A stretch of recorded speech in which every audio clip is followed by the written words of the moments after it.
As we gather together to lift up to the Lord those things that are heavy on our hearts, and as we just sang that first hymn of America the Beautiful, and I had actually flipped on the TV this morning, I think one of the things we should place foremost in our hearts this morning is that we have healing for our nation.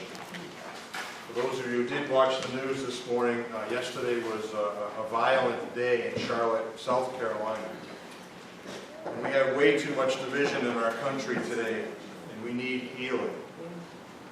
And I think, without getting in too much in depth with the state of our nation, some of my earlier churches during this past year, I have said many times that the church as a whole is uniquely positioned to show the world and our nation what it means to live together in peace and justice.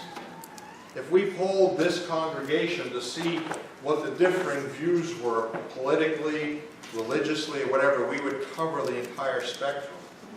Yet we come together, as we were reminded it this morning, to worship, to make a statement of love between one another, to commit to one another, to share this land, this opportunity with one another in love, in peace, and in harmony. And the church is uniquely positioned to show the world what that looks like.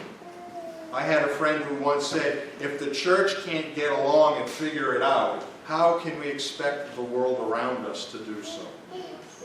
And today, as a church, as a people of faith who love one another and love our Lord, we need to lift up this nation and ask God to bind us together as He intended us to be.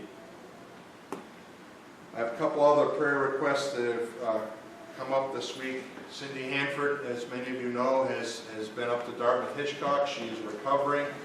She's doing much better. We hope she'll be home in the next day or two. So thank the Lord for prayers and continued healing and strength for Al, who's been having to go back and forth, and all the people who have pitched in to help. One of the things I would say from my own personal experience, the church does a great job of providing food when somebody's in trouble. Too much so. And I'm 100% serious about that. I have found personally, and others can probably speak for this, we need people's presence in our lives more than we need food. So when someone's hurting, pick up the phone, go visit. It's great to bring food, but let them know that you care. It is much more important to be present than it is to just deliver food.